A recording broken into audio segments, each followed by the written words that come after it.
শোন বাপি, আমি সারা জীবন তো ঘরের টেন্ডারই করে গেলাম। এবার একটা বড় ভাঙা রাস্তার টেন্ডার পেয়েছি, তো কিছু লেবার আর কিছু মিস্ত্রি লাগবে।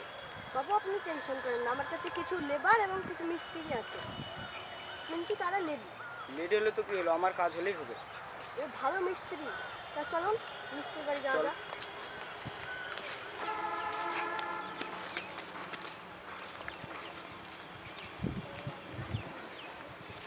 আরে সারিকেল ওই 3 নম্বর রাস্তাটা কি হলো? মিস্ত্রি পাওয়া গেল? আরে ম্যাডাম, আপনি হলে টেনশন করেন না, আমি মিস্ত্রি বাড়ি যাচ্ছিলাম। এতদিন কি করছে? এতদিন ঘুমাছিলে? আরে ম্যাডাম, আপনি হলে টেনশন করেন না, আমি এই মাসের মধ্যেই রাস্তা কমপ্লিট করে দেবো। ওকে, এই মাসের মধ্যেই রাস্তা কমপ্লিট করতে চাই। হ্যাঁ ম্যাডাম, আমি এই মাসের মধ্যেই রাস্তা কমপ্লিট করে দেবো। আপনি আপনার সাইড দেখেন, আমি এই সাইড কমপ্লিট করে দেবো। ঠিক আছে। আপনার মিস্ত্রি আছেন নাকি? হ্যাঁ আছি তো। একটা কাজ ছিল তো। কি কাজ? বাবু কি কাজ ছিল? হ্যাঁ বলুন, কথা বলতে আবার অসুবিধা হচ্ছে? না না, অসুবিধা হচ্ছে না। লেডি মিস্ত্রি, আবার আমের বোতল, এই আর কি। তুই বেশি বকিস না, বকিস তার বাল। তাড়াতাড়ি একটা সিগারেট দে। আমি তো সিগারেট খাই না। তুই বাড়া কি কন্ট্রাক্টর যে তুই সিগারেট খাস না? খাস তো গলা অবধি। গোলাপ দিয়ে আমি একা খাই, কন্ট্রাক্টর খাই, মিস্ত্রি খাই। কন্ট্রাক্টর বাবুকে লেডি করে ডাকছেন, ব্যাপারটা কেমন লাগছে না? হ্যাঁ ব্যাপারটা কেমন খারাপ দেখায়, কিন্তু আপনি ভাষা আর তুই ভাষার মধ্যে একটু পার্থক্য আছে, তা তুমি একটু পরে বুঝতে পারবা। আর হ্যাঁ, আপনি কি যেন বলছিলেন যে আমি রাম খাই বলে আপনি আমাকে কাজে দিবেন না। তো আমি কিসের জন্য রাম খাই আপনি কি সেটা জানবেন না একবারও? বলবেন তো বলুন। রাম হলো একটা মেডিসিন, আর আমি মেডিসিনই খাই, আমি নেশা করি না। আর আমার 375 গ্রাম নিয়ে এসে আমার 2 সপ্তাহ চলে যায়, আমার হাঁটুর নিচেই থাকে। আর একটা কথা বলি আপনাকে কন্ট্রাক্টর বাবু, আপনি এই বাচ্চা ছেলেটাকে দিয়ে ছাতা ধরিয়েছেন। আমি শুনেছি কন্ট্রাক্টর হতে গেলে অনেক লেখাপড়া করতে হয়। তো আপনার কি একটু বুদ্ধি নাই, যেখানে আপনি এই বাচ্চাটাকে দিয়ে ছাতা ধরিয়েছেন? আপনি বাচ্চাটাকে ছাতা না ধরিয়ে খাতে ধরালেও তো পারতেন। আর আপনাকে একটা কথা বলি যে এই আপনি বাচ্চাটাকে নিজের ছেলের মতো করে ভালোবাসুন। হ্যাঁ, অনেক কথা বলা হয়ে গেল, এবার কাজের কথাটা বলুন। রাস্তার টেন্ডার পেয়েছি, ডেলি 50টা লেবার আর 50টা মিস্ত্রি লাগবে। সে আপনি পেয়ে যাবেন। হাফ প্যান্ট না full pant? Full pant. Full pant. Half pant আর ফুল প্যান্টের মানেটা কি বুঝতে পেরেছেন? আমি এখনো বুঝতে পারিনি। বুঝতে পারেননি তো হু দিলেন কেন? আমি বলতে চাইছি যে আপনি গলা অবধি খাবেন না আমাকে গলা অবধি খাওয়াবেন? দেখা গেল আপনি গলা অবধি খেলেন আর আমি আন্ডারের গন্ধ শুনে বেড়ালাম, এটা তো কেমন দেখায়? তার থেকে ভালো আপনি আপনার ইঞ্জিনিয়ারকে ডেকে নিয়ে আসুন, আগে আমি ব্যাপারটা বুঝি, তারপরে কাজ করব। চল চল বাপি, এই মিস্ত্রি আমার দরকার নাই, অন্য মিস্ত্রি দেখে নেবো। হ্যাঁ হ্যাঁ যান আপনারা, আপনাদের মতো কন্ট্রাক্টরের কাজ আমারও করার দরকার নেই, আমরা গরিবেরই কাজ করব। এখানে কিরণ মিস্ত্রি কে আছে? কিরণ মিস্ত্রি তো ওপরে আছে, আপনারা কে? আমরা কন্ট্যাক্ট। মিস্ত্রি, ও হেড মিস্ত্রি, আপনার সাথে কন্ট্রাক্টর দেখা করতে এসেছে। দাদা আমি আসছি নিচে। আপনি কি কিরণ মিস্ত্রি? হ্যাঁ আমি কিরণ মিস্ত্রি, আপনি কি বলছেন বলেন। ও, আমার ভাঙা রাস্তার একটা টেন্ডার পেয়েছি, তো 50টা লেবার আর 50টা মিস্ত্রি লাগবে। আপনি কি কাজটা করতে পারবেন? আমার হেড মিস্ত্রি না বললে কাজটা করতে দেবো না আমি। তো আপনার হেড মিস্ত্রির নাম কি? সব নাম। ওর কাছে তো গিয়েছিলাম, ওর তো বিরাট ব্যাপার, ও কাজ করবে না বলে। আপনি যান, আমি দেখছি। ঠিক আছে।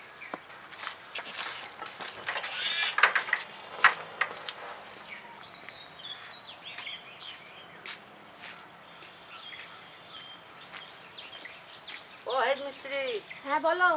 আপনার সঙ্গে কন্ট্রাক্টর বাবুর সঙ্গে দেখা হয়েছিল? হ্যাঁ, একটা টাল ধরনের একটা কন্ট্রাক্টরের সঙ্গে দেখা হয়েছিল, কিন্তু তারপর আর দেখা পাইনি তার। আমার কাছে গেছিল। তো কি বলেছো, চলো বসিতে বলি। চলে। আপনার কাছে কন্ট্রাক্টর বাবু এসেছিল? এসেছিল তো। কি বলছিল? ও বললো যে কিনা কাজ টাজ করতে হবে, এইসবই বলেছে। তোমার কাছে গিয়েছিল নাকি? হ্যাঁ আমার কাছে গেছিল কন্ট্রাক্টর বাবু। কি বলছে? বলছি তোমাদের হেড মিস্ত্রির কথা ভালো না। না মানে কন্ট্রাক্টরটাকে আমার কেমন জানি একটা লাগলো, সে কারণে আমি ওই কাজটা ছেড়ে দিলাম, ভালো লাগছে না তেমন। 50টা লেবার 50টা মিস্ত্রি দেখালে ভালো হয় না আমাদের? ভালো তো হয়, কিন্তু আমরা তো হারার পয়সা ইনকাম করতে চাই, তাই না? হারার পয়সা দিয়ে কি হবে? অর্ডার যাবে আমরা তাই শুনবো। তুমি ঠিকই বলেছো, দেখা একবার ফোন করে। এসব কন্ট্রাক্টর ভাই ফোন করি। এই হ্যালো কন্ট্রাক্টর বাবু, এই আমাদের হেড মিস্ত্রি বাড়িতে আসেন, একটু কথা আছে। আসুন তাড়াতাড়ি। আসছে। আসো, তারপরে কথা বলবো। কথা হবে, আসুন। তো আপনারা আমাকে ডেকেছেন? হ্যাঁ দেখি, আসুন বসেন। বসেন এখানটায়। কন্ট্রাক্টর বাবু, আপনি যে বলছিলেন একটা রাস্তার টেন্ডার পেয়েছেন, তো ওই রাস্তার টেন্ডার পেয়েছেন, আমাকে তো কাজ করতে হবে তাই না? তো আপনার সঙ্গে যে যে আছে সবাইকে ফোন করে এখানে ডাকুন, একসঙ্গে সবাই আলোচনা করে তারপরে আমি কাজটা করবো। ঠিক আছে, ডাকছি, দাঁড়াও। হ্যালো ম্যাডাম, হ্যাঁ কোথায় আছেন? তো এই রাস্তার ব্যাপারটায় কথা বলতাম তো সবাই মিলে এক জায়গায় বসে। হ্যাঁ হ্যাঁ ঠিক আছে, দাঁড়ান, আমি এক্ষুনি আসছি, এক্ষুনি দাঁড়ান, আমি আসছি। হ্যাঁ আচ্ছা ঠিক আছে, ওখানে দাঁড়ান, আসছি। হ্যাঁ।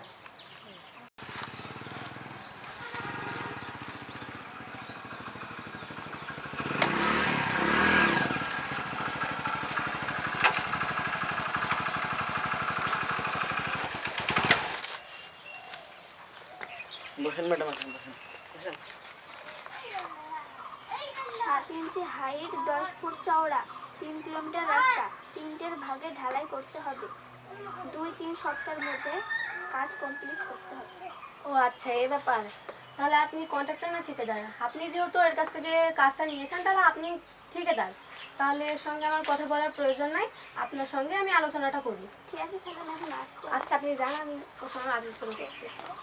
আরে মিস্ত্রি, ওই ম্যাডামের কথা শুনতে গেলে হবে যে এখানে 10 ফুট বলে গেল, সেখানে আমরা 9.5 ফুট, 8 ফুট, কোনো জায়গায় 10 ফুট করে দেবো, মাপে দেখিয়ে দেবো 10 ফুট। আর যেই মানে ইঞ্চিটা বলে গেল 7 ইঞ্চি, সেখানে হয়তো 6.5 ইঞ্চি, কোনো জায়গায় 7 ইঞ্চি, কোনো জায়গায় 5 ইঞ্চি দিয়ে দেবো আমরা। 3 ভাগে যেটা বলে গেল সেটা হয়তো 4 ভাগে মেরে দেবো আমরা। আপনি তো দিতে দিতে পুরো ঝল করে দিলেন, এরপরে তো ডাল হয়ে যাবে। এই কাজ করা আমার দ্বারা সম্ভব না, আপনি অন্য মিস্ত্রি দেখুন। ঠিক আছে, তাহলে দেখে নিচ্ছি, থাকেন। হুম।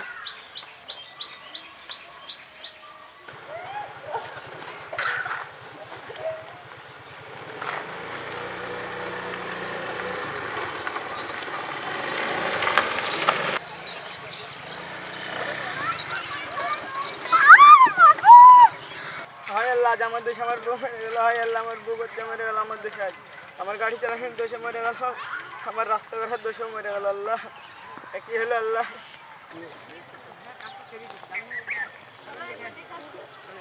কি ঠিকাদার মশাই, কেমন চলছে রাস্তার কাজ? আর বললেন না বোন, তোমাদের কথা শুনলে আমার আজ বউ বাচ্চাকে হারাতাম না। রাস্তার টাকা খেতে যেয়ে আমার আজ এই দশা। ও আচ্ছা, তোমার বইয়ের কি হয়েছিল? এই রাস্তাতেই উঠতে যেয়ে অ্যাক্সিডেন্ট করে মারা গিয়েছে। ও, তোমাকে আমি আগেই বলেছিলাম রাস্তাটা ঠিক করো না, তুমি তো আমার কথা শুনলা না, তাহলে কিভাবে হবে? এই তো রাস্তার টাকা খেতে যেয়ে আজ আমার এই দশা। তুমি এভাবে ফাঁকি দিয়ে কাজ করলা, দেখো তোমারই নিজেরই বউ বাচ্চাটা হারালা। এবার দেখো গ্রামে তো অনেক মানুষজনই আছে, তাদের মা বোনও তো এরভাবে অ্যাক্সিডেন্ট হয়ে মারা যেতে পারে, তাই না? তাহলে এরভাবে ফাঁকি দিয়ে কাজ করলে চলবে না, ইমানদারিভাবে কাজ করতে হবে, বুঝলা? আমি আর এই ফাঁকিবাজি কাজ করব না, যেটুকু মেহনত করব ইমানদারিতে মেহনত করব। হ্যাঁ, ওটাই ভালো হবে। ঠিক আছে, তাহলে আসি।